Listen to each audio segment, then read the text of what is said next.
بسم الله الرحمن الرحيم. الحمد لله رب العالمين، والصلاة والسلام على سيد المرسلين خاتم النبيين إمام المرسلين نبينا وسيدنا ومولانا محمد صلى الله تعالى عليه وعلى آله وأصحابه وبارك وسلم تسليما.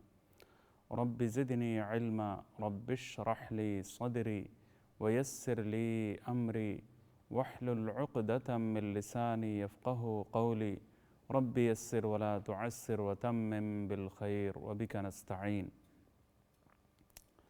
قال الله سبحانه وتعالى: وعد الله الذين آمنوا منكم وعملوا الصالحات ليستخلفنهم في الأرض كما استخلف الذين من قبلهم وليمكنن لهم دينهم الذي ارتضى لهم وليبدلنهم من بعد خوفهم أمنا. آمنت بالله صدق الله مولانا العظيم وصدق رسوله النبي الكريم ونحن على ذلك لمن الشاهدين والشاكرين والحمد لله رب العالمين وبعد. محترم ناظرین، السلام علیکم ورحمۃ اللہ وبرکاتہ۔ پروگرام آپ کے مسائل میں محمد عبد المنتقم آپ کو دل کی گہرائیوں سے خوش آمدید کہتا ہوں، اور پروگرام کی ابتدا ہی میں اللہ تعالیٰ کی بارگاہ میں ہم مغفرت بھی طلب کرتے ہیں، اور اس پروگرام کی قبولیت کے لیے خصوصی طور پر دعا بھی مانگتے ہیں۔ اللہ تعالیٰ محض اپنے فضل و کرم سے ہماری تقصیرات سے درگزر فرما کر، ہماری خطاؤں لغزشوں سے اللہ تعالیٰ درگزر فرما کر ہمیں اس پروگرام کو اللہ تعالیٰ از راہ کرم قبولیت کا شرف عطا فرمائے۔ اور یہ پروگرام ایسا ہے کہ اس میں آپ اپنے سوالات رکھ سکتے ہیں، آپ کالیں کر سکتے ہیں، اس کا آپشن آپ کے لیے کھلا ہے، اور جتنے بھی عملی زندگی سے متعلق اہم سوالات کے ساتھ اس پروگرام کا آپ حصہ بنیں گے، انشاءاللہ تعالیٰ آپ کی شرکت کا بھی اندازہ ہوگا اور تمام ناظرین کو فائدہ بھی اس کا انشاءاللہ تعالیٰ خوب پہنچے گا۔ اس کی وجہ یہ ہے کہ سوال جواب کے ذریعے جو فائدہ ہوتا ہے، جو علم حاصل ہوتا ہے، وہ کسی اور طریقے سے حاصل نہیں ہوتا۔ تو اس لیے جو سلگتے ہوئے مسائل ہیں، جو عملی زندگی سے تعلق رکھنے والے جو اہم سوالات ہیں، ان کے ساتھ آپ اس پروگرام کا ضرور حصہ بنیے گا۔ اللہ تعالیٰ آپ کو جزائے خیر سے نوازیں گے۔ اللہ تعالیٰ دنیا اور آخرت میں اس کا بہترین صلہ اللہ تعالیٰ آپ کو عطا فرمائے گا۔ محترم ناظرین، آپ کے سوالات کی جانب چلنے سے پہلے میں کچھ باتیں، کچھ گزارشات آپ کی خدمت میں پیش کرنے کی کوشش کیا کرتا ہوں۔ گزشتہ پروگرام میں ایک بات میں نے عرض کی تھی، سب سے پہلے تو موت کے بارے میں اور اس دنیا کو چھوڑ کر چلے جانے کے بارے میں کچھ باتیں، کچھ گزارشات پیش کی گئی تھیں، تاکہ ہم موت کو کثرت کے ساتھ یاد کر سکیں، اور موت کو کثرت سے یاد کرنے کے نتیجے میں ہماری اصلاح کی توقع زیادہ ہے، اور انشاءاللہ تعالی دنیا کی محبت میں پوری طرح کمی آئے گی، اور دنیا کی محبت بالآخر جو ہے وہ مغلوب ہو جائے گی، اور جو کہ تمام گناہوں کی جڑ ہے اس کو ختم کرنے کے لیے دنیا کی محبت کو کم کرنا لازمی اور ضروری ہے، اور دنیا کی محبت کو کم کرنے کے لیے موت کا دھیان بہت ہی لازمی اور نہایت ہی ضروری ہے۔ تاکہ دنیا کی محبت کم ہو جائے تو تمام برائیاں معاشرے سے ختم ہو جائیں گی، تمام کمزوریاں انسانوں کی ختم ہو جائیں گی، ظلم و ستم کا جو بازار گرم ہے یہ ختم ہو کر رہ جائے گا۔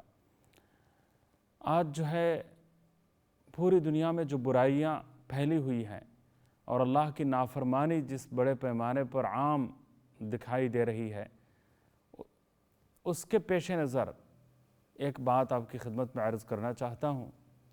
وہ یہ ہے کہ اللہ تعالیٰ نے سورہ نور کی آیت نمبر 55 میں اپنے مومن بندوں سے 3 وعدے فرمائے ہیں۔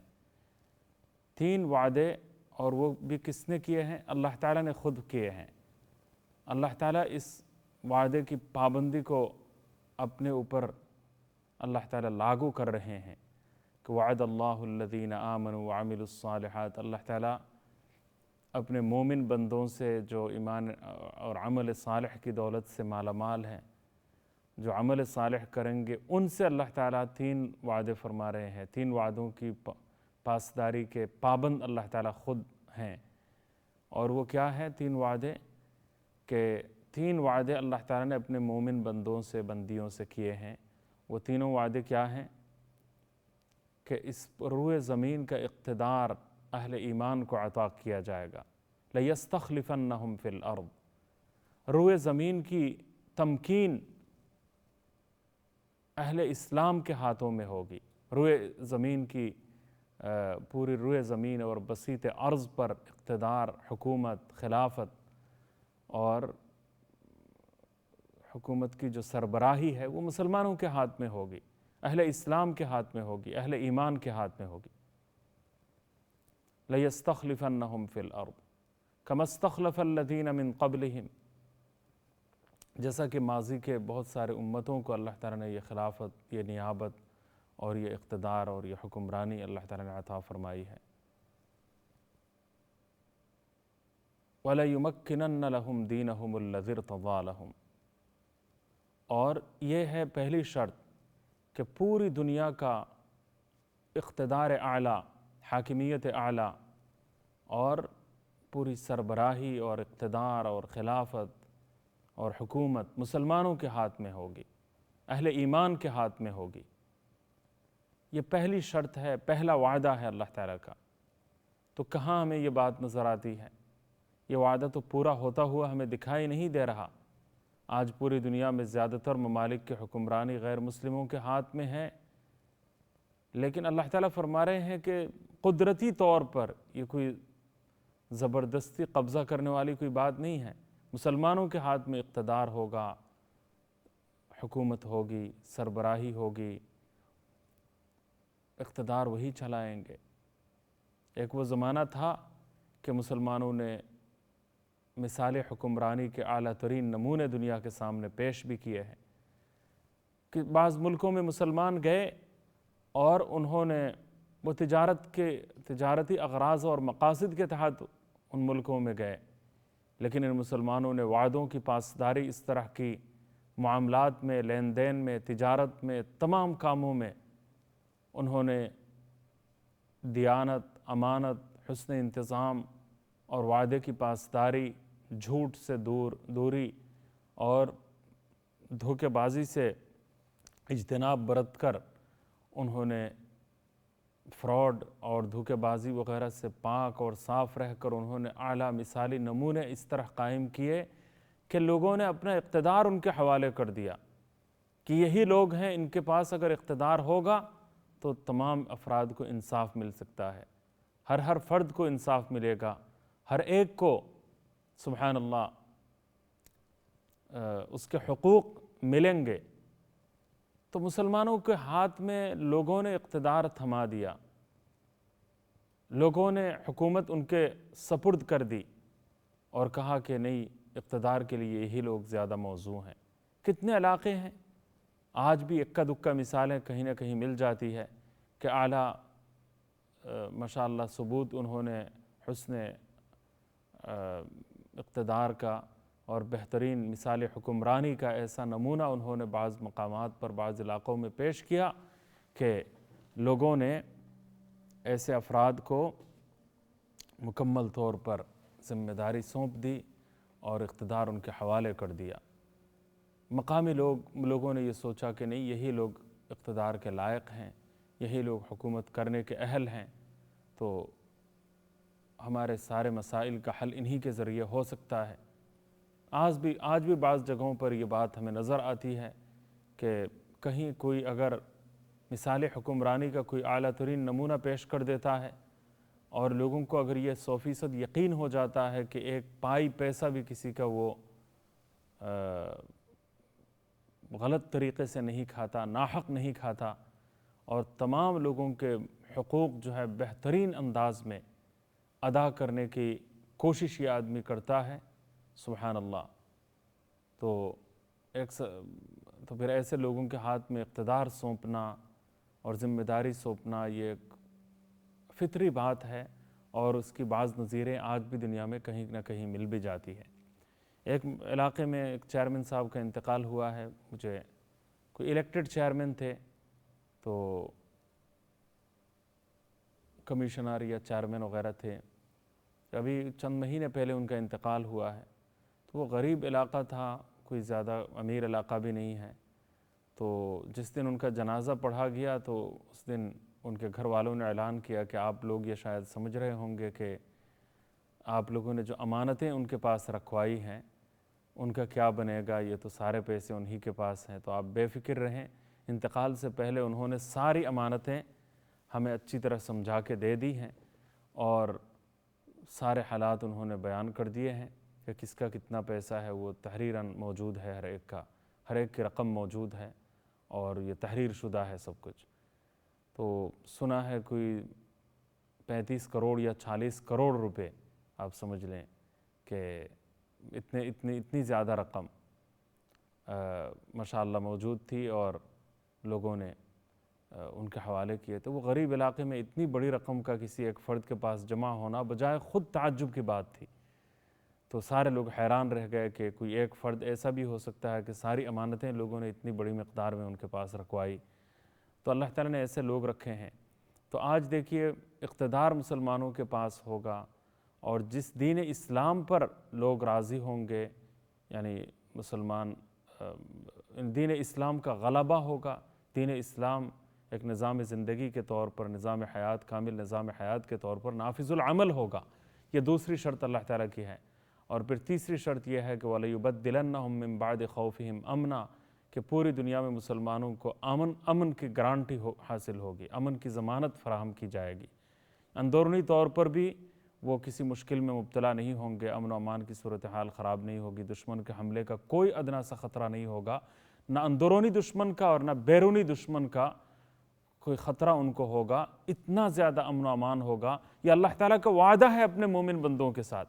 اقتدار پوری روئے زمین کا اقتدار مسلمانوں کے ہاتھ میں ہوگا، دین اسلام غالب نظام زندگی کے طور پر نافذ العمل ہوگا اور پھر امن و امان مسلمانوں کو مکمل طور پر حاصل ہوگا، نہ اندرونی طور پر کوئی خطرہ لاحق ہوگا، نہ بیرونی دشمن کا کوئی خطرہ ان کو محسوس ہوگا۔ تو یہ تینوں شرطیں آج جو ہے پوری ہوتی ہوئی نظر نہیں آ رہی۔ اس پر میں بات کروں گا لیکن پہلے کالر سے بات کر لیتے ہیں۔ السلام علیکم۔ السلام علیکم ورحمۃ اللہ وبرکاتہ۔ وعلیکم السلام ورحمۃ اللہ وبرکاتہ۔ جی فرمائیے، کیا کہنا چاہیں گے؟ حضرت گزارش یہ ہے، یہ جو قرآن اظہار القرآن کے تحفے کے طور پر مل رہے آپ کی طرف سے، اس کا پیرا نمبر پیج نمبر 40 ہے جی، اور جو لائن ہے وہ 5 نمبر ہے۔ اس میں ایک لفظ ہے وہ سمجھ نہیں آ رہی کیا ہے۔ جی یہ پہلی جلد میں ہے؟ یہ پہلی جلد میں ہے۔ اچھا، یہ میرے پاس ابھی، اچھا بریک کے بعد میں منگواتا ہوں، پھر دیکھ لوں گا انشاءاللہ۔ ویسے لفظ کیا ہے؟ لفظ کیا ہے؟ لفظ ہی تو نہیں پڑھا جاتا ہے یہ، کیونکہ پیچھے سے بات آ رہی ہے، بدلے کی گھڑی کا مالک بھی اللہ ہے، اس دنیا میں بھی ہمارے کاموں کے وہ لفظ آگے جو ہے وہ آج تک میں نے اپنی زندگی پڑھا نہیں ایسا لفظ۔ وہ حروف بتا دیں، حروف کیا ہیں؟ حروف وہ اوپر 3 نقطے ہیں، پہ جسا آتا ہے، پھر ہے آتا ہے، پھر پہ نیچے، پھر یہ پہ یہ جال کرتا ہے۔ یہ ایسا لفظ ہے کہ میں یہ پہلی دفعہ دیکھا ہے، یہ لفظ ہی میں نے کبھی نہیں دیکھا۔ یعنی پہلی جلد صفحہ نمبر 40 اور لائن نمبر 5 میں ہے؟ 5 نمبر میں، جی جی۔ اچھا، اس دنیا میں بھی ہمارے کاموں کے کو وہ اللہ ہی کرتا ہے، مگر وہ کیا لفظ ہے یہ آپ سے پوچھنا چاہتا ہوں۔ آپ بہت دنوں سے میں انتظار میں تھا، جب بھی دیکھتا ہوں پروگرام تو رپیٹ ہوتا ہے، رپیٹ کو سمجھ نہیں آ رہی تھی۔ اچھا ٹھیک ہے، میں وقفے کے بعد دیکھتا ہوں اس دوران، کوئی کتاب بات میرے نہیں سامنے حضرت، نہیں ہے انشاءاللہ۔ جزاک اللہ۔ جی انشاءاللہ، بہت شکریہ آپ کی کال کا، جزاکم اللہ تعالی خیران۔ چلیے کسی بہانے سے کال تو کر لی کسی نے، تو اب کسی کے ذہن میں کوئی سوال ہے ہی نہیں، ماشاءاللہ یہ بڑی اچھی بات ہے کہ دین اور اسلام کے بارے میں کوئی سوال ذہن میں پیدا ہی نہیں ہوتا۔ حضرت مفتی اعظم حضرت مفتی محمد شفیع صاحب رحمۃ اللہ علیہ تفسیر معارف القرآن کے مصنف تھے، مفتی اعظم تھے اور فقیہ النفس تھے، لیکن فرماتے تھے کہ ہر نماز میں نئے نئے مسائل ذہن میں پیدا ہوتے ہیں، کچھ نئے مسائل یاد آ جاتے ہیں اور ان کا حل بھی سجھائی نہیں دیتا، بعد میں ان کو دیکھنا پڑتا ہے۔ تو اتنے سارے مسائل، ہزاروں لاکھوں مسائل کا علم رکھنے کے باوجود ان کے ذہن میں کہتے ہیں کہ نئے نئے مسائل پیدا ہو رہے ہیں، نئے نئے سوالات جنم لے رہے ہیں۔ اور اس وقت بھی حضرت نے حیرت کا اظہار فرمایا کہ لوگ ہیں کہ ماشاءاللہ بے انتہائی حشاش بشاش جو ہے وہ جا رہے ہیں، اور کسی کے ذہن میں کوئی سوال ہی نہیں پیدا ہوتا۔ اتنا اطمینان ان کو حاصل ہے کہ نہ نماز کے بارے میں سوال پیدا ہوتا ہے، نہ روزے کے بارے میں سوال پیدا ہوتا ہے، نہ کسی اور چیز کے بارے میں سوال ذہن میں پیدا ہوتا ہی نہیں ہے۔ اور میں ہوں کہ ہر نماز میں نئے کچھ ایسے سوالات جنم لے لیتے ہیں، کوئی نئے مسائل کچھ سامنے ایسے آ جاتے ہیں کہ ان کا جواب خود نماز کے اندر سوچتے ہوئے حیران رہ جاتا ہوں، اور جواب سمجھ میں نہیں آ رہا ہوتا، بعد میں پھر ان کو دیکھنے کی نوبت آتی ہے۔ تو سوال کا پیدا ہونا یہ خود ایک بہت بڑی نعمت ہے، یعنی ٹھیڑے میڑے سوال نہیں، دین اسلام کے بارے میں شکوک اور شبہات پر مبنی سوالات نہیں ہیں، بلکہ جو اہم جو سوالات ہیں، جو عملی زندگی سے تعلق رکھنے والے سوالات ہیں، ایسے سوالات کا پیدا ہونا یہ اس بات کی علامت ہے کہ انسان میں فکر مندی ہے، اور فکر مندی جب ہوگی تو پھر سوال پیدا ہوگا۔ تو اور اگر کوئی فکر نہیں ہے تو کوئی سوال ہی نہیں پیدا ہوگا۔ دین کی فکر جب پیدا ہوتی ہے تو پھر پوچھنے والی باتیں بھی ہوتی ہیں بہت ساری، اور نئے نئے کچھ سوالات بھی جنم ضرور لیتے ہیں۔ اور اچھا استاد وہ ہوتا ہے جو طالب علموں کو سوال کا موقع دیتا ہے، اور طالب علم بھی دل کھول کر سوالات خوب کرتے ہیں۔ تو ماشاءاللہ کالیں آ گئی ہیں الحمدللہ، اس کا مطلب یہ ہے کہ سوالات آپ کے دل میں بھی پیدا ہوتے ہیں۔ جی السلام علیکم۔ وعلیکم السلام ورحمۃ اللہ وبرکاتہ۔ مفتی صاحب آپ خیریت سے ہیں؟ جی الحمدللہ، آپ خیریت سے ہیں؟ ماشاءاللہ جی اللہ کا شکر ہے، دعا ہے آپ کی۔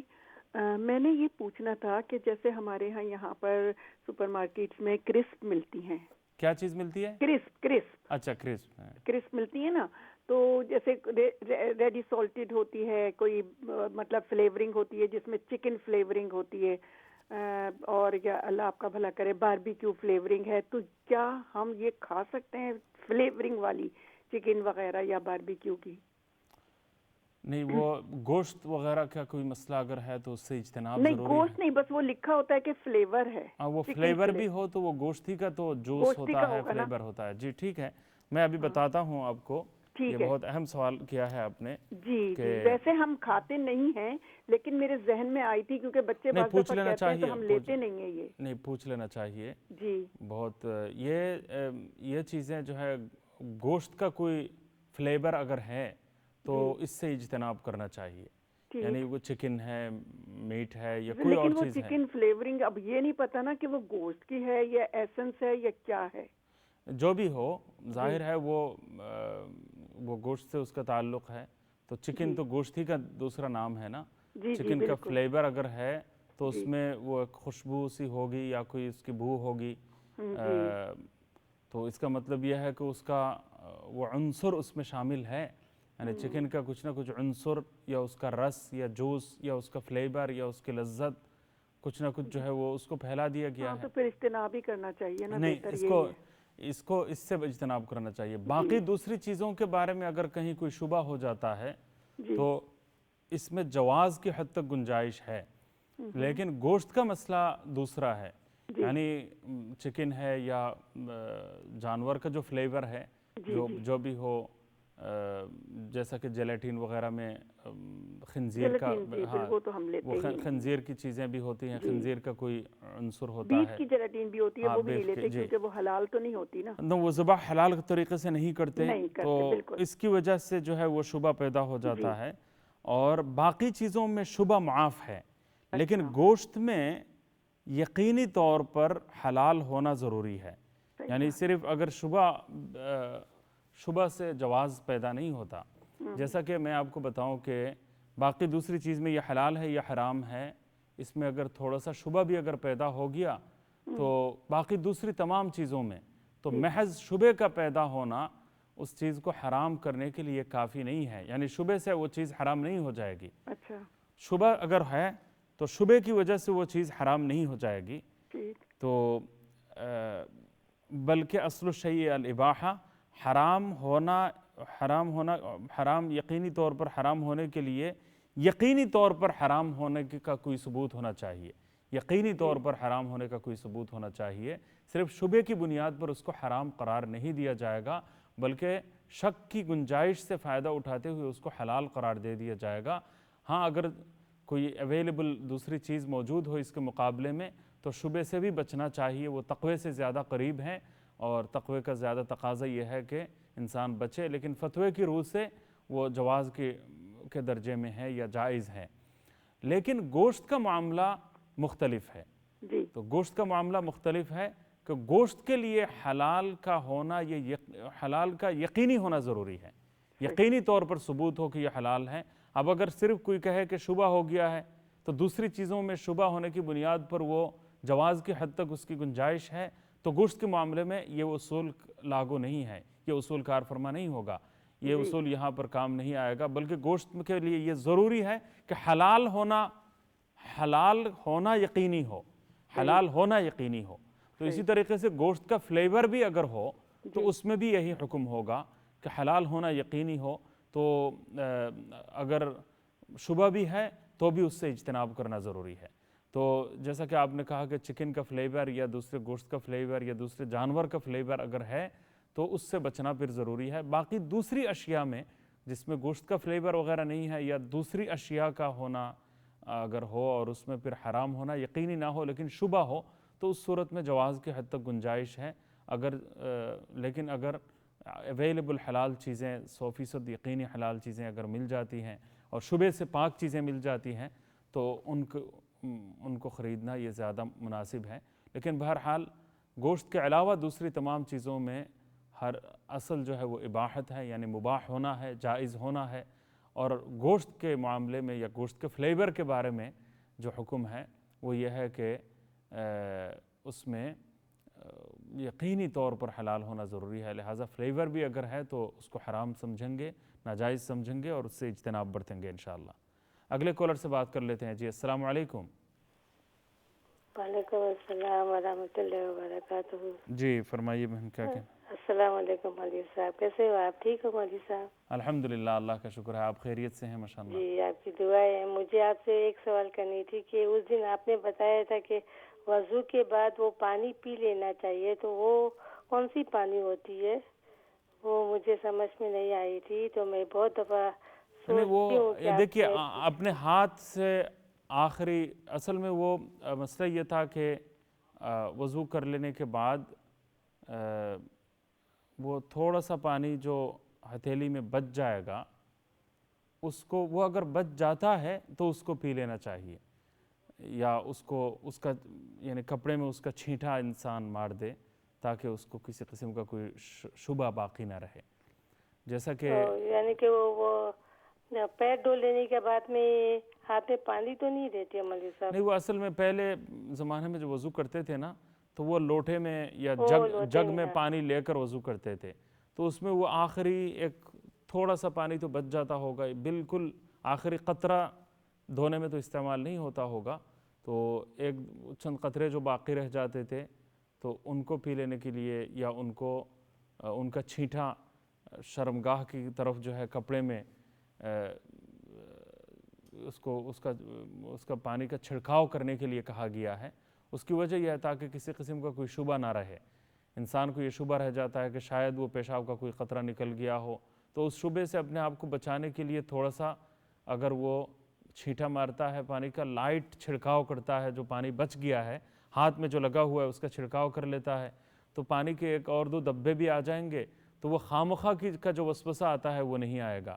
خواہ کا جو وسوسہ آتا ہے کہ شاید یہ ویسے ہی ہے، اب تو یقینی ہو جائے گا تو وہ میں نے پانی کا چھڑکاؤ کیا تھا اس کا اثر باقی رہ گیا ہے، تو وہ خواہ کا وسوسہ جو بلا ضرورت وسوسہ، اور اس وسوسے کے نتیجے میں جو خیالات انسان کے مجتمع نہیں ہو پاتے اور خشوع اور خضوع میں جو کمی پیدا ہوتی ہے اور شیطان وسوسہ پیدا کر دیتا ہے، وہ وسوسہ پیدا نہیں ہوگا. بس اتنی سی بات ہے. یہ کوئی ضروری نہیں ہے اگر کوئی کسی لوٹے میں جگ میں پانی ہوتا ہے اور اس سے وضو کرتا ہے اور آخر میں تھوڑا سا بچ جاتا ہے تو اس کو پی لیا جائے. تو جزاکم اللہ تعالیٰ خیر. ابھی ایک وقفے کے لیے ہم جائیں گے, وقفے کے بعد ملتے ہیں. آپ ہمارے ساتھ رہیے, وقفے کے بعد نئے سوالات بھی لیے جائیں گے. اگر کوئی سوال کسی کا ہے تو بعد میں آپ کر سکتے ہیں انشاءاللہ. وقفے کے بعد ملیں گے, ہمارے ساتھ رہیے. السلام علیکم ورحمۃ اللہ.